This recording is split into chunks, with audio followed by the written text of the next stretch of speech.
सगळ्याशी व्हावी आता फुलटू दोस्ती. टेन्शन को मारो गोले बदलू ग्रॅव्हिटी. तुमची नियमची हो दे युनिटी. तुमची नियमची हो दे युनिटी. गाजू दे PCT Infinity. PCT Infinity. PCT Infinity. PCT Infinity. श्रोते हो नमस्कार. तुम्ही ऐकत आहात पिंपरी चिंचवड एज्युकेशन ट्रस्टचा इन्फिनिटी कम्युनिटी रेडिओ 90.4 FM वर. मी माधुरी. नवधारा या नवरात्र विशेष कार्यक्रमामध्ये आपणा सर्व रसिक श्रोत्यांचं मनापासून स्वागत करते. श्रोते हो, या नवरात्रीच्या 9 दिवसांमध्ये नवचैतन्य सगळीकडे पसरलेलं असताना वेगवेगळ्या पद्धतीने आपण त्या दुर्गेची, शक्तीची आराधना करतो आहोत, तिची पूजा करतो आहोत. वेगवेगळ्या रूपांमध्ये तिला पाहतो आहोत. जसं तिचं आईचं रूप पाहतो आहोत, तसंच तिचं दुर्गेचं रूपसुद्धा पाहतो आहोत. जसं तिला आपण शांत रूपात पाहतो आहोत, तसंच तिला आपण छान श्रीमंत अशा लक्ष्मीच्या रूपामध्ये सुद्धा पाहतो आहोत. वेगवेगळ्या अनुषंगाने हा नवरात्रीचा सण आपल्यामध्ये चैतन्य, ऊर्जा, उत्साह आणि आनंद सगळा भरून ठेवतो आहे. याच नवरात्रीच्या निमित्ताने नवधारा या मालिकेच्या अनुषंगाने किंवा या मालिकेच्या माध्यमातून विषयांची आणि वैचारिक श्रीमंतीची सुद्धा उधळण व्हावी, याच उद्देशाने आपण 9 दिवस 9 वेगवेगळ्या विषयांवरती बोलतो आहोत, गप्पा मारतो आहोत, विचार मंथन करतो आहोत. अनेक नवीन गोष्टी या 9 दिवसांमध्ये आपल्याला समजत आहेत. आज आपण याच निमित्ताने बोलणार आहोत नवरत्नांविषयी. स्त्रियांच्या बाबतीत म्हणायचं झालं तर सगळ्यांच्या खूप आवडीचा, जिव्हाळ्याचा असा हा विषय आहे नवरत्न. आणि या नवरत्नांबद्दल अधिक माहिती देण्यासाठी आज माझ्याबरोबर उपस्थित आहेत स्मिता देशपांडे. मॅडम, तुमचं खूप मनापासून स्वागत इन्फिनिटीच्या स्टुडिओमध्ये आणि नवधारा या आपल्या नवरात्र विशेष कार्यक्रमामध्ये. खूप खूप धन्यवाद माधुरीताई, तुम्ही मला इथे बोलवलं आणि माझं नॉलेज सगळ्यांशी शेअर करण्याकरता तुम्ही मला संधी दिलेली आहे. फार छान संकल्पना तुम्ही करत आहात. बिलकुल. नवरत्न हा विषय स्मिताताई तुम्ही सांगणार आहात. याचं कारण श्रोते हो, स्मिताताईंचा या सगळ्यामधला अभ्यास आहे, त्यातल्या तज्ज्ञ आहेत, त्या ज्वेलरी कन्सल्टंट आहेत आणि अतिशय त्यांचा तज्ज्ञपणा जो आहे किंवा त्यांचा जो अभ्यास आहे त्या सगळ्याचा वापर करून त्या खूप उत्तम प्रकारे या बाबतीत मार्गदर्शन करतात. सोनेरी नामा ही सिरीजसुद्धा स्मिताताईंनी आपल्याकडे केलेली आहे, ज्यामध्ये सोन्याच्या संदर्भातल्या सगळ्या गोष्टी त्यांनी आपल्याला या मालिकेमधून अतिशय सोप्या पद्धतीने सांगितल्या आहेत. आणि आज नवरत्नांविषयी आपण बोलणार आहोत. तर सुरुवातीलाच विचारते की श्रीमंत लक्ष्मीचं रूप आपण पाहतोच, तर या रत्नांविषयी जाणून घेताना ही रत्न नेमकी कोणकोणती आहेत, त्यांची नीट नावं कोणकोणती आहेत, हे आपल्याला आपण आधी जाणून घेऊया. नक्कीच. मी सगळ्यात सुरुवातीला तुम्हाला सांगेल की नवरत्न म्हणजे काय, की 9 रत्नांचं एक कॉम्बिनेशन आहे. की जे रत्न तुम्ही जर बघितलं त्याला एक ॲस्ट्रॉलॉजिकल म्हणजे एक आध्यात्मिक सुद्धा त्याच्या मागे एक थोडंसं बॅकग्राऊंड आहे. अच्छा, हे अर्थात व्हाईस वर्सा असतं, म्हणजे प्रत्येक व्यक्तीच्या वरती अवलंबून असतं, पण येस प्रत्येकाला एक आध्यात्मिक हे पण आहे. त्याच्याचबरोबर शास्त्रीयदृष्ट्या म्हटलं तर हे जमिनीत सापडणारे रत्न आहेत. काही प्रॉपर्टीज रासायनिक प्रॉपर्टीजपासून तयार झालेले असतात. सो त्याच्या हिलिंगचा आपल्या शरीरावरती पण परिणाम होतो. तर ह्या तिन्ही आस्पेक्ट्सनी हे नवरत्न जे आहेत. आता कोणते म्हणाले तर त्याच्यामध्ये अगदीच माहिती आहे सगळ्यांना. पाचू आहे, माणिक आहे, हिरा आहे, पोवळा आहे, त्याच्यानंतर लसण्या आहे, ज्याला वैडूर्य पण असं म्हणतात, मोती आहे, पुष्कराज आहे, नीलम आहे आणि गोमेद आहे. हे नवरत्न जे आहेत ते प्रामुख्याने वापरले जातात, ज्याला ॲस्ट्रॉलॉजिकल पण बॅकग्राऊंड आहे, सायंटिफिकली पण बॅकग्राऊंड आहे. बिलकुल बिलकुल. आता जसं आपण म्हणलो की त्याला सायंटिफिक बॅकग्राऊंड आहे, त्याला ॲस्ट्रॉलॉजिकल आहे. मला म्हणायचं हे की पण हे असतात, त्यांचं अस्तित्व आहे आणि ते फार सुंदरच आहे. जसं आपण सोन्याच्या बाबतीत पण म्हटलं होतं की त्याचा खरेपणा जर आपल्याला जोखायचा असेल तर त्याच्यासाठी आपल्याला त्याची व्यवस्थित माहिती असणं हे बरोबर खूप आहे. गरजेचं असतं. येस, त्यामुळे ती माहिती पण आपल्याला आज करून घ्यायची आहे नक्कीच की नक्कीच. नेमके या रत्नांचे गुणधर्म काय आहेत, नेमका त्यांचा उपयोग कशा पद्धतीने होतो आणि यांना ओळखायचं कसं, दागिन्यांमध्ये यांचा वापर कसा केला जातो, या सगळ्याच विषयी आम्हाला जाणून घ्यायचा आहे. Yes. तर आपण सुरुवात करूया मला वाटतं गुणधर्मांपासून. Yes yes yes yes. ह्याच्याच बरोबर जसं आपण म्हटलं तर प्रत्येक रत्न हे काही ग्रहांना पण कनेक्टेड असतं. जसं आपण म्हणूयात की पहिला रत्न आपण विचार करूयात की माणिक, त्याला रुबी असं म्हणतात, तर तो सूर्याशी कनेक्टेड असतो. बरं. सूर्याशी कनेक्टेड असतो आणि ॲस्ट्रॉलॉजिकली तुम्ही जर त्याच्यामध्ये की ज्यांना लिडरशिपमध्ये किंवा आत्मविश्वासाची गरज असते अशा लोकांना साधारणपणे हा रुबी सजेस्ट करत असतात. त्याच्यामध्ये दागिन्यामध्ये कुणाला नुसतं तुम्ही जे आहे ते लाल रंगाचा हा रुबी असतो, तर त्याचे छोटे छोटे रुबी असतात ते तुमच्या नेकलेसेसमध्ये वगैरे पण वापरले जातात. पण मोठा जो असतो तो अंगठीमध्ये, जो आध्यात्मिक त्याचं काही कॅरेटवरती वगैरे वजन असतं. गुरुजींकडनं विचारून घेतलेलं केव्हाही चांगलं असतं याच्यामध्ये. आणि मग ते तुम्हाला किती कॅरेटचं वगैरे लागतं ते तुमची सगळी पत्रिका बघून ते सांगत असतात. पण मग ज्यांना कॉन्फिडन्स आणि आत्मविश्वास म्हणा किंवा लिडरशिप क्वालिटीज वगैरे स्वतःमध्ये नेतृत्व वगैरे वाढवायचं असेल अशांना रुबी हा ते सजेस्ट केलेला असतो त्याच्यामध्ये. हाही खाणीतच सापडणारा आहे. त्याच्याही काही रासायनिक प्रॉपर्टीज, हिलिंग होतं म्हणजे काय त्याच्यामध्ये की ते रासायनिक प्रॉपर्टीज तुमच्या शरीरावरती त्याच्या हेल्प करतात, प्रभाव पाडतात आणि हेल्प करतात. आणि येस, आध्यात्मिक पण त्याच्यामध्ये काही आहे की त्याचं त्या प्रत्येकाचं, जसं आपल्या प्रत्येकामध्ये एक काहीतरी वैशिष्ट्य असतं, बरोबर, प्रत्येकाचा एक USP असतो, तसं त्या रत्नांचा एक एक USP असतो. हा रुबीचा मी तुम्हाला सांगितलं की लिडरशिप क्वालिटीज आणि कॉन्फिडन्स हा त्याच्यातनं आपल्याला निर्माण करता येतो ते वापर केल्यानंतर. पुढचं आपण येऊ की पर्ल, मोती. आता असं म्हणतात की खूप ज्यांच्या डोक्यामध्ये विचार विचार विचार असतात की सतत विचार चालायचा, ओव्हर थिंकर म्हणतो आपण त्यांना, त्या लोकांना मोती वापरायला सांगतात. चांदीमध्ये मोतीचे आणि करंगळीमध्ये घालतात ते. सो कारण काय आहे की तो त्याचा चंद्राशी रिलेट केलेला आहे आणि चंद्र हा थंड असतो, बरोबर आहे. चंद्र हा शीतल असतो, तो थंड असतो आणि मग मून शी हा कनेक्टेड असल्यामुळे मोती तुम्हाला तुमच्या विचारधारा ज्या सतत सतत चालू असतात त्याच्यावरती तुम्हाला ते करत होतं. काय की मोतीचं तुम्ही म्हणजे आता तुम्हाला पेंडंट टाका किंवा तुम्ही अंगठी करा, याचं पाणी तुमच्या शरीरावर पडतं ना, तर ते तुम्हाला जास्ती अफेक्ट करत असतं, हे त्याच्यामध्ये असतं. सो मग तुमच्याकडे मोती जे आहेत, मोत्यांचे जे कल्चर, मोत्यांचे जे माळा वगैरे करतात दॅट इज डिफरंट. पण हा जो मोती शिंपल्यातला तयार होतो, जो ओरिजिनल असतो, त्या मोतीबद्दल मी बोलती आहे. जोपर्यंत ते छोट्या प्रमाणामध्ये व छोट्या वजनामध्ये असतात तोपर्यंत त्याचा हा आध्यात्मिक नाही, पण ते कॅरेटच्या वर जातात तर त्यावेळेस त्याचे जे आध्यात्मिक किंवा बाकीचे जे आहेत ते प्रभाव त्याचा पकडला जातो. सो मग मोती पण त्याच्यामध्ये कॅरेटच्या वरतीच तो असतो आणि मग तो ह्या गोष्टीसाठीच वापरायला सांगतात की ज्यांना खूप ओव्हर थिंकिंग असते, चंचल आहेत स्वभावाने, अशांसाठी.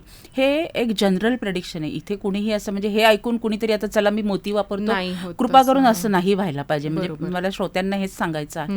बट हे जनरल इन्फॉर्मेशन आहे. ह्याच्याबद्दल जेव्हा केव्हा तुम्हाला काही वापरायचं तर तुम्ही नक्कीच कुठल्या तरी तुमच्या त्यातल्या तज्ज्ञांना कन्सल्ट करा आणि त्यांच्याकडनं तुम्ही करून घ्या. त्याच्याच नंतर मग येतो की लाल तुमचा जो पोवळा असतो, ऑरेंज कलरचा असतो तो पोवळा.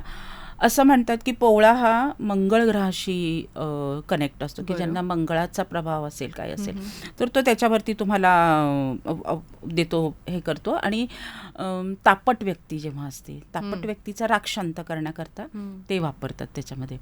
तो असं प्रत्येक ह्याचा आहे. तर तो पोवळ्याचा आहे. आणि हिरा सुद्धा खाणीमधनं हिरा. आता बरेचदा गैरसमज हिऱ्यावरती असे असतात की जे हिऱ्याचे नेकलेस घेतात, अंगठी घेतात, कानातले घेतात, तर नाही मला लाभत नाही म्हणून मी घेत नाही, असं मी बऱ्याच ज्वेलर्सकडे जे कस्टमर येतात त्यांच्याबद्दल मी पाहिलेलं आहे. बट ते कॅरेटच्या वर जेव्हा त्याचं वजन जातं, एक कॅरेटच्या वर, तर तेव्हा ते लाभणं न लाभणं हे असतं. पण जेव्हा ते सेंट्समध्ये असतं तेव्हा त्याचा लाभण्याचा वगैरे काहीही उपाय म्हणजे होत नाही.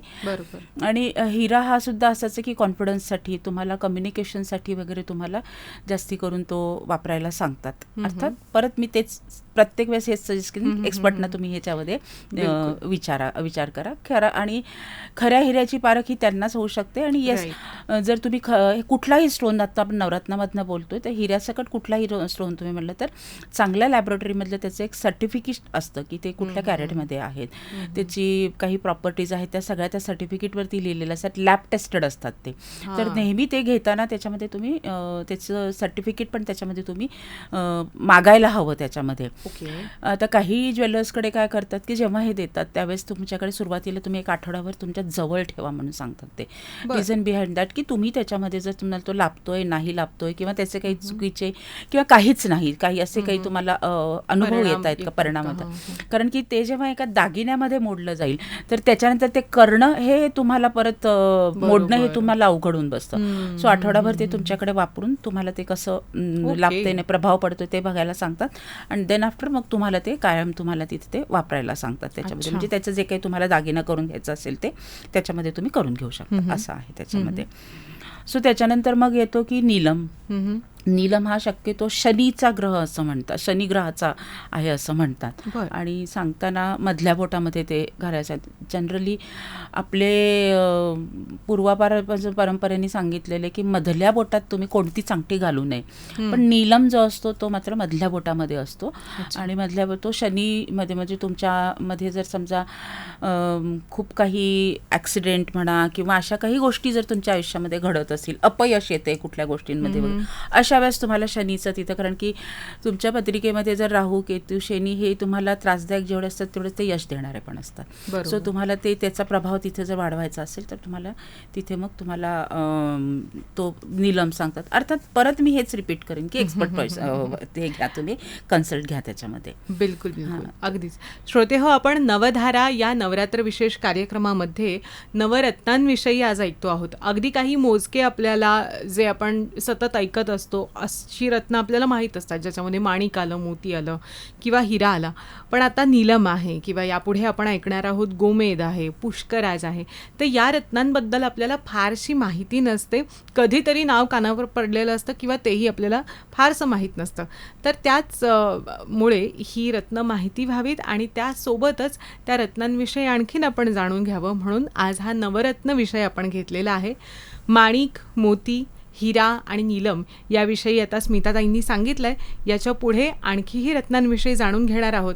पण स्मिताताई, नवरात्र सुरू आहे आणि नवरात्र विशेष कार्यक्रम करतो आहोत, त्यामुळे देवीचा जागर गोंधळ झालंच पाहिजे. Yes yes yes. एक छानसं गाणं ऐकूया आणि मग पुढे आपल्या गप्पांना तसंच कंटिन्यू करूया.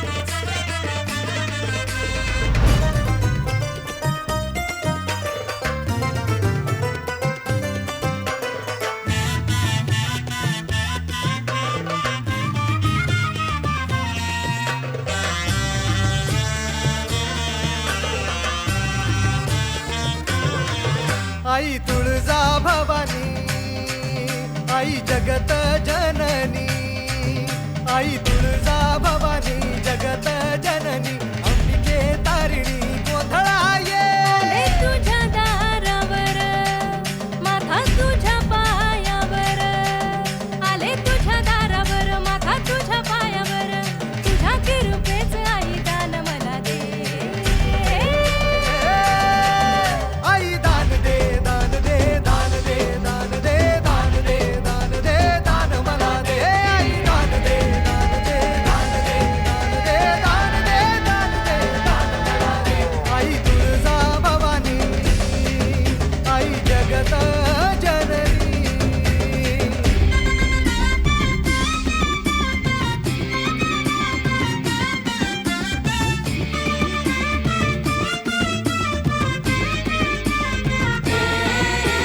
देहाचा हा गाभा राग, मायेचा हा भंडारा ग, आत माझ्या प्राणाचा मी पोत जाळला.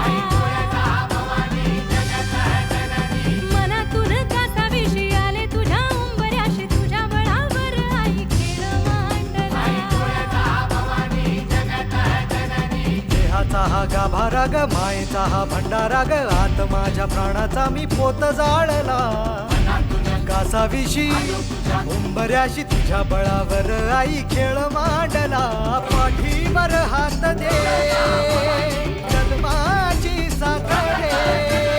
पाठीवर हात दे जन्माची साथ दे, खुळ्या फिरतीच आई दान मला दे.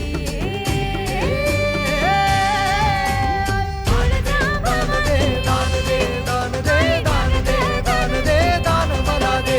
आई दान दे दान दे दान दे दान दे दान दे दान दे दान मला दे. आई तुळजा भवानी. श्रोते हो, पिंपरी चिंचवड एज्युकेशन ट्रस्टचा इन्फिनिटी कम्युनिटी रेडिओ तुम्ही ऐकत आहात 90.4 FM आणि नवधारा या नवरात्र विशेष कार्यक्रमामध्ये मी माधुरी आणि माझ्याबरोबर स्मिता देशपांडे, ज्या ज्वेलरी कन्सल्टंट आहेत.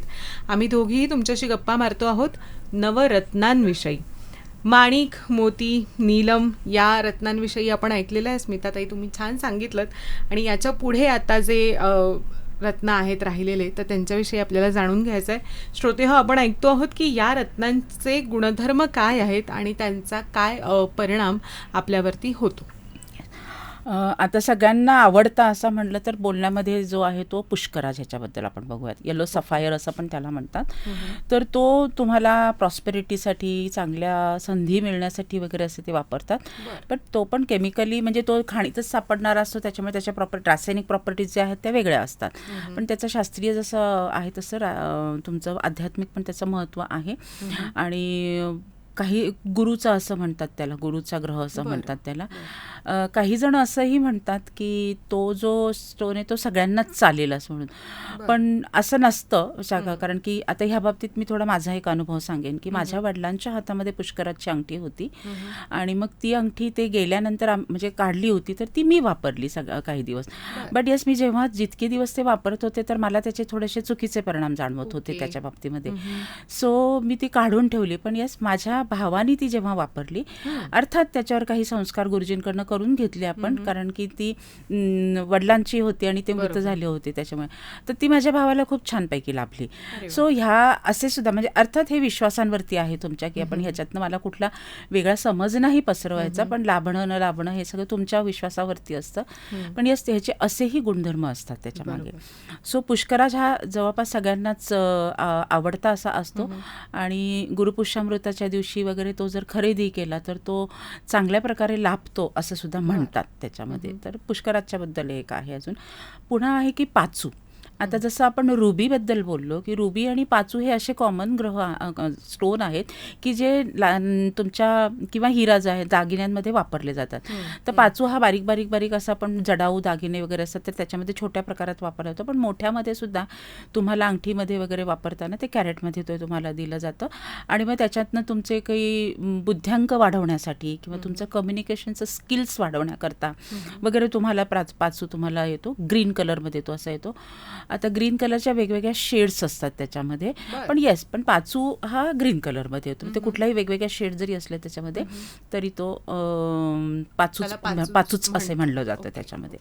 मग त्याच्यानंतर एक असतो की लसण्या, हा केतू ग्रहाशी कनेक्टेड असा आहे, ज्यालाच तुम्ही वैडूर्य असं म्हणाला आहात. तर ते पण आहे की त्याच्यामध्ये तुमची स्पिरिच्युअल ग्रोथ करायची, सध्यात्मक तुमच्यामध्ये वाढवायचं असेल, तुमचे इंट्युशनचं तुम्हाला स्वतःला काही येतात ना, तर त्याच्याबद्दलचं सुद्धा तुम्हाला जर काही नॉलेज वाढवायचं असेल तर त्याच्यासाठी तुम्हाला जो आहे तो लसण्या हा स्टोन वापरतात असंही आहे त्याच्यामध्ये. त्याच्यानंतर मग आता आपल्या कुठल्या राहिलेले आहेत मॅडम? आपल्याला आता राहिला आहे गोमेद आणि पन्ना. हां, तो गोमेद हा सुद्धा असाच आहे की तुम्हाला अर्थात ते तुम्हाला विचारून, पण गोमेद हा साधारण ब्राउनिश, रेड ब्राउनिश असं मरून कलर म्हणतो ना आपण, त्यामध्ये येतो. आणि तो सुद्धा तुमच्या अध्यात्मक वाढीसाठी किंवा स्पिरिच्युअल वाढीसाठी तुम्हाला ते सांगत असतात त्याच्यामध्ये. तर तो सुद्धा आहे त्याच्यासाठी. तर आणि अजून जो आहे तो पन्ना म्हटलं तर तो सुद्धा, पन्न्यालाच आपण पाचू असं म्हणतो ॲक्च्युली, कसं बघायला गेलं तर पन्न्यालाच असा पाचू म्हणतो. आणि मला वाटतं नवग्रहांच्या बद्दल आपण नवरत्नांबद्दल बोलणं झालेलं आहे. आता तुम्ही मगाशी जे मला म्हणलात की त्याचं शास्त्रीय दृष्टिकोनातनं काय आहे, तर शास्त्रीय दृष्टिकोन म्हणजे ॲक्च्युली हे सगळे खाणीत सापडणारे असतात. सो त्याचं जे आपण म्हणतो की जेम्सचे प्रत्येकाचे ॲक्वामरीन म्हणा किंवा काहीतरी अशा त्याचे जे कंपोजिशन्स जे असतात, मिनरल कंपोजिशन्स असं त्याला म्हणतात, रासायनिक वगैरे, तर त्या प्रॉपर्टीजनी ते बनलेले असतात. आणि त्या प्रॉपर्टीज तुमच्या शरीरावरती परिणाम करत असतात आणि ते तुमचे ते स्किल्स वाढवत असतात. सो त्याचं रासायनिक आणि आध्यात्मिक अशा दोन्ही गोष्टी आहे. पण शास्त्रीय दृष्टिकोनातनं जर तुम्ही म्हटलं तर त्याच्याकरता तुम्हाला ते जमिनीत सापडणाऱ्या असतात वेगवेगळ्या. जसं हिरा हा कार्बन म्हणून बघितला जातो, तर त्याला तो होतो कसा की तयार, तर ते ज्वालामुखी जेव्हा होतो, ज्वालामुखीतून बाहेर येणारा जो लाव्हारस असतो, तर त्या लाव्हारसापासून हे कार्बन सारखा हा हिरा तयार होतो. तो जेव्हा सापडतो तेव्हा तो असा अनइव्हन शेपमध्ये असतो. हो, हो. मग त्याच्यावरचे सगळे ते कार्बन काढून वगैरे मग त्याच्यामध्ये त्याला पैलू पाडतात, पैलू पाडतात आणि मग तो आपल्याला चमकणारा हिरा असा दिसतो. सो त्याची 1 mm पासून अशी पुढे अशी बऱ्याच मोठ्या मोठ्या ह्याच्यापर्यंत त्याची सायझेस असतात त्याच्याकरता. आणि तो तसेच हे बाकीचे जे स्टोन आहेत ते पण तुम्हाला खाणीमध्येच सापडत असतात. आणि मग ते सापडल्यानंतर तुम्हाला बघितल्यावर त्यावेळेस खाणीतनं असं वाटत नाही की हा स्टोन आहे, पण यस त्याच्यावर काही प्रक्रिया केल्या जातात. बरं, पण ते ओळखायचं स्किल आहे ना. ओळख नाही, ते त्याच्यातलेच तज्ज्ञ जे असतात तर ते असतात अर्थात. आणि त्याच्यामध्ये काही लॅब टेस्टिंग्स पण असतात की लॅब टेस्टिंगमधनं त्याच्यामध्ये जसं आता आपण हे जसं स्टोन बदलतो तर तुम्हाला जर समजा मेटलबद्दल बोललं तर खाणीमधनं जेव्हा मेटल निघतं तर चांदीसारखेच अजून पॅलेडियम आहे, जस्ट आहे, अशा वेगवेगळ्या ज्या हे असतात धातू ते सगळे व्हाईट कलरचे असतात. मग ते कुठे तो चांदी आहे किंवा दुसरा धातू आहे हे लॅब टेस्टिंगच्या नंतरच कळतं. इन सेम वे ह्या स्टोनच्या बद्दल पण असतं की ते लॅब टेस्टिंगच्या मधनंच तुम्हाला त्या स्टोनच्या प्रॉपर्टीजवरनं कळतं की हा कुठला स्टोन आहे त्याच्यामध्ये. सो ते महत्वाचं असतं. आणि म्हणूनच मी जे मगाशी सर्टिफिकेटचा उल्लेख केला तर ते सर्टिफिकेट त्याच्याकरता आवश्यक असतं की ते लॅब टेस्टेड आहेत. म्हणजे त्याच्यामध्ये तुमचे फसवणुकीचे जे आहेत ना ते कमी होतात. आणि पुन्हा मी असंही सांगेल की मान्यवर ज्वेलर्सकडनं घेतलेले केव्हाही ते चांगले असतात की ज्यांच्याकडे त्या गोष्टींचे ऑथराइज्ड सर्टिफिकेट मिळतं. आणि लोकलमधलं जरी असलं म्हणजे तुम्ही ज्या गावात राहतात तिथले किंवा पुण्या बॉम्बेमध्ये पण ह्याच्या काही लोकल लॅब्स आहेत त्यांच्या असलं तरी ती चांगली गव्हर्नमेंट अप्रूव्ड असलेली लॅब असावी अशा वेळेस. आणि सर्टिफिकेटशिवाय स्टोन घेऊ नये हे माझं सजेशन ह्याच्यामध्ये असणार आहे. सो फिजिकली पण ह्याच्या काही प्रॉपर्टीज असतात त्याच्यामध्ये की हार्डनेस असतो. पुन्हा मग त्याच्यानंतर त्याची स्पेसिफिक ग्रॅव्हिटी पण त्याची एक काहीतरी वेगळी असते. आणि त्याच्यानंतर त्याची रिफ्लेक्शनची जी असते ना रिफ्लेक्शन की काही असं बऱ्याच जणांचा असा समज आहे की चमकतो तो हिरा, पण असं नसतं. खूप म्हणजे जो खूपच चमकत असतो तो हिरा नसतो. बरं. हां, हिऱ्याला एक थोडासा काय म्हणतो फेडेड असतो, फेंट असतो त्याचा जो चमक असते ती. खरा हिरा हा चमकणारा नसतोच. ते त्याच्यामध्ये पुन्हा लॅबमध्ये तुम्हाला मायक्रोस्कोपच्या खाली तुम्ही जर बघितलं तर खऱ्या हिऱ्याची परीक्षा. तर काही गोष्टी त्याच्यामध्ये असं आहेत की एक अगदी सांगते की समजा तुम्ही तोंडाची वाफ आपण हे करतो ना तर ती जर हिऱ्यावरती आपण असं केलं तर त्याच्यावर ज्याच्यावरती जास्त टिकते दॅट इज नकली हिरा. ओके. हां, आणि ज्याच्यावरती टिकत नाही पटकन निघून जाते दॅट इज असली हिरा. असंही आहे. तसंच ह्या बाकीच्या स्टोन्सच्या बाबतीमध्ये पण काही काही त्याच्या आपण घेतो तशाही काही परीक्षा आहेत. आणि अर्थात तुमच्या लॅब टेस्टिंगमधनं सुद्धा ते कळून येतं. पण त्याच्या काही अशा स्वतःच्या प्रॉपर्टीज पण आहेत. आणि फॉर्मेशनच्या प्रोसेसमध्ये पण ह्या प्रत्येकाला एक एक पैलू पण पाडले जात असतात त्याच्यामध्ये. सो त्याचे जे आकार आज दिसतात आपण विकत घेताना तो काही जमिनीतनं आपल्याला तो आपण डिसाईड येस तो आपण करत असतो. म्हणजे पाचूमग बघितलं तर तुम्हाला गोल पण दिसेल, तो चौकोनी पण दिसेल है ना. हिरा सुद्धा वेगवेगळ्या शेप्समध्ये पण येतो. रुबी सुद्धा हा प्रत्येक स्टोन आहे तो वेगवेगळ्या शेपमध्ये पण येतो आणि वेगवेगळ्या आकारात साईज सगळ्या ह्याच्यामध्ये होतो. सो तो सापडतो तेव्हा त्याच्यातून हे तयार करतात आणि मग त्याचं वजन वगैरे हे त्याच्यावरती सर्टिफिकेटवरती लिहित असतात. तर हे सगळं त्याच्या प्रॉपर्टीजमध्ये पण म्हणलं तर फिजिकलमध्ये पण प्रॉपर्टी त्याच्या असतात. रासायनिक पण त्याचे काही म्हणजे मिनरल कंपोजिशन जे मी म्हटलं तर ते पण त्याच्यामध्ये असतात की त्याच्यामध्ये काही घटक असतात ते रसायनाचे ते त्याच्यामध्ये ज्याच्यापासून तो स्टोन तयार झालेला असतो. हे काय जमिनीतलेच लेयर्स असतात ना मॅडम. ते त्याच्यामध्ये तुम्हाला शोधून खाणीतनं काढले असते त्या लेयर्सलाच तुमच्याकडनं मग ते वेगवेगळ्या आकाराने त्याचे पैलू पाडून वगैरे ते तयार केलेले असतात. तर त्याच्यातनंच सापडणार असतो. त्याच्यामुळे ते निश्चितच लेयर्स मध्ये तुमचे रासायनिक हे गुणधर्म असणार. जसं मातीचा एक रासायनिक गुणधर्म पण आहे तसाच ह्या प्रत्येक स्टोनचा पण असतो त्याच्यामध्ये. किती छान. ह्या ज्या प्रदेशांच्या बाबतीत आपण सांगू शकू की भारतामध्ये भारतामध्ये पण आहे आणि भारतामध्ये पण ह्या सापडतात खाणी सगळीकडे. खाणी जे आहेत ते तिथे काही स्टोन जे आहेत ते भारतात नाहीच मिळत, ते भारताच्या बाहेर पण मिळतात. जसे हिऱ्याचे जे आहे ते साऊथ आफ्रिकेमध्ये जास्ती त्याच्या हे आहेत. आता तर नेपाळमध्ये पण मिळतात म्हणून म्हणतात. तर सगळीकडे आहेत. तर अशा प्रत्येकाचा एक एक प्रदेश ठरलेला आहे. तर तिथेच त्या मिळतात ह्याच्यामध्ये. पण भारतामध्ये जास्ती केलं तर आफ्रिकेमध्ये जास्ती हे सापडले जातात असे स्टोन हे त्याच्यामध्ये. हे त्याचं आहे. दागिन्यांमध्ये यांचा वापर कसा केला जातो? कोणकोणत्या मुळात रत्नांचा दागिन्यांमध्ये वापर होऊ शकतो असं एक विचारायचं आहे. आता दागिन्यांमध्ये म्हटलं तर मी तुम्हाला मागितलं की फक्त रुबींचा नेकलेस असू शकतो. Ruby set Okay. नेकलेस आणि कानातल्याचा असतो. रुबी पाचू मिक्स पण असतो, फक्त पाचूचा पण असतो, घेणाऱ्यांवरती असतं त्याच्यामध्ये. नवरत्नांची अंगठी, पेंडंट, सेट वगैरे पण तुम्हाला ते दिले जातात. अर्थात ते बरं. तुम्हाला सांगितलं तर तुम्ही ते वापरू शकता. म्हणजे ते ज्याला त्या सगळ्या मिळून त्या कॉम्बिनेशनची काही करायची गरज आहे तर तसे त्यांनी सांगितल्याप्रमाणे ते नवरत्नांचं केलं जातं. काही जण फॅशन म्हणून पण करतात. मग त्याच्यामध्ये त्याची काय म्हणतात ते, ती जे कॅरेट्स कमी प्रमाण असतात, जे आहे ते प्रमाण ते कमी कमी असतं, असतं जे आणि तुम्ही म्हणाला. फॅशन म्हणून पण करतात त्याच्यामध्ये. ओके. सो नवरत्नांमध्ये तुम्ही जर म्हटलं तर डायरेक्ट नवरत्नांची अंगठी, नवरत्नांचे कानातले पेंडंट सेट वगैरे पण तुम्ही करू शकतात. नेकलेसेसमध्ये पण रुबी, पाचू, डायमंड्स तुम्हाला मी म्हटलं तर डायमंड पण वापरले जातात. पण बाकीचे जे आहेत की लसण्या म्हणा, हे सिंगल पण तुम्हाला करून देतात. आणि अंगठीमध्ये वगैरे किंवा पेंडंटमध्ये त्याचं मेटल ठरलेलं असं, जसं मोती हा चांदीमध्ये वापरला जातो, कारण मोती थंड आणि चांदी पण थंड, त्याच्यामुळे मोती जसं वापरला जातो तसं पुष्करात जो आहे तो तुम्हाला सोन्यामध्ये जास्ती प्रेफर करतात. तुमचं पोवळा जो आहे तो तांब्यामध्ये जास्ती प्रेफर करतात किंवा चांदीमध्ये करतात. तर हे सगळं जे आहे ते त्यांच्या प्रॉपर्टीज आणि त्या धातूच्या ज्या प्रॉपर्टीज आहेत या दोन्हीचं कॉम्बिनेशन घेऊन त्याच्यामध्ये ते आपल्याला मेटल सांगतात आणि त्याच्यामध्ये असतं. पण हे सिंगल पण त्याची अंगठी, कानातले, पुष्करातच्या कानातले नाही होत, अंगठीच होती त्याच्यामध्ये. म्हणजे बाकीचे हिरा, मोती हे जर रुबी, पाचू हे जर सोडले तर बाकी सिंगल अंगठीमध्ये वगैरेच वापरले जातात. पण जे बाकी रुबी वगैरे ते नेकलेसेसमध्ये वगैरे जनरली पण ते वापरले जातात त्याच्यामध्ये. असं आहे ते. ओके.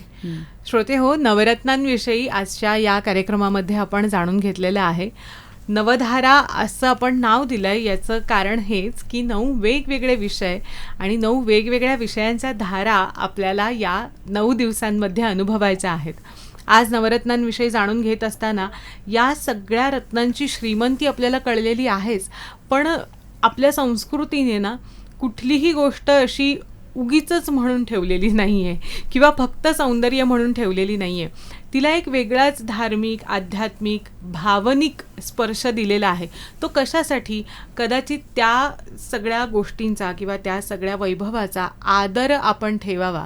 तिचा आपण जेव्हा उपयोग करू तेव्हा तो उपयोग आपण जाणीवपूर्वक करावा.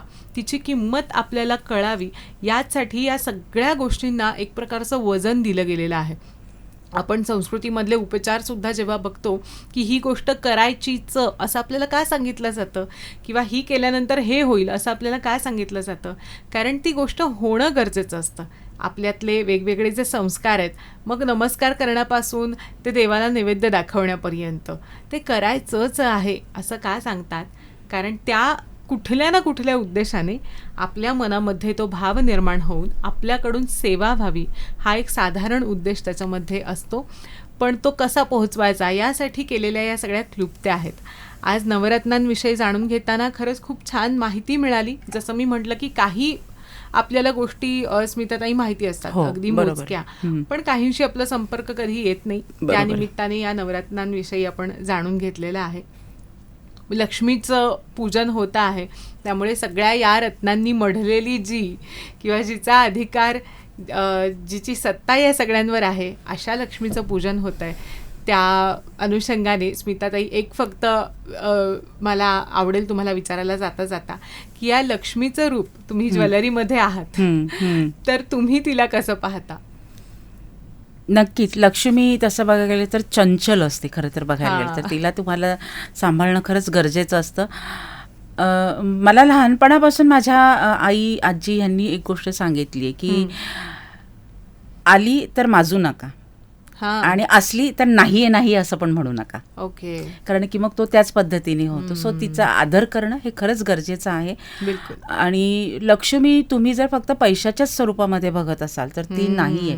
ते तुम्ही ज्ञान पण तुमची लक्ष्मीच असते आणि त्याच्यातनं तुमचा पैसा पण असतो. आणि तुम्ही हे जे सोन्या वगैरे ह्या गोष्टींमध्ये गुंततो तर ही सुद्धा एक लक्ष्मीच असते सगळ्याच्यामध्ये. अगदी करेक्ट आणि अतिशय महत्त्वाचा विचार तुम्ही या छान अगदी सोप्या पद्धतीने सांगितलं. आणि ही गोष्ट अत्यंत खरी आहे की आपल्याकडे फार ढोबळपणे आपण लक्ष्मी म्हणजे धन याच प्रकारामध्ये तिला बघतो, पण ते तसं नाही आहे. धन म्हणजे एक प्रकारचं तिचं रूप आहे, पण त्या व्यतिरिक्त अष्टलक्ष्मींची पूजा आपण तेच सांगणार करतोच ना. होते मी. त्यामुळे त्या अष्टलक्ष्मींमधली धनलक्ष्मी ही एक तिचं रूप आहे, पण त्या व्यतिरिक्त तिची जी रूपं आहेत, जसं संतानलक्ष्मी तिला संतानलक्ष्मी आहे, म्हटलेलं आहे, धान्यलक्ष्मी आहे. धान्यलक्ष्मी ती आहे, हो, ती अशा अनेक आहे, गजलक्ष्मी आहे, गजलक्ष्मी अशा आहे, अनेक मातृ रूपांमध्ये शक्तीने सगळ्याच गोष्टींचं आहे बिलकुल त्याच्यामध्ये. ती विराजमान झालेली आहे. त्यामुळे धन लक्ष्मी म्हणून जेव्हा ती आपल्याकडे येते, तसं स्मिताताईंनी सांगितलं की ती आल्यानंतर आपल्याला माजायचं नाही आहे, तिचा आदर ठेवून तिची आपल्याला पूजा करायची आहे, तिची आराधना करायची आहे.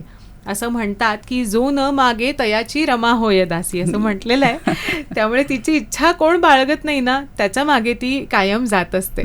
तर ह्या लक्ष्मीची कृपा आणि सगळ्याच लक्ष्मींची कृपा तुमच्यावरती सदैव राहो, अशीच आपण इथे सदिच्छा व्यक्त करूया.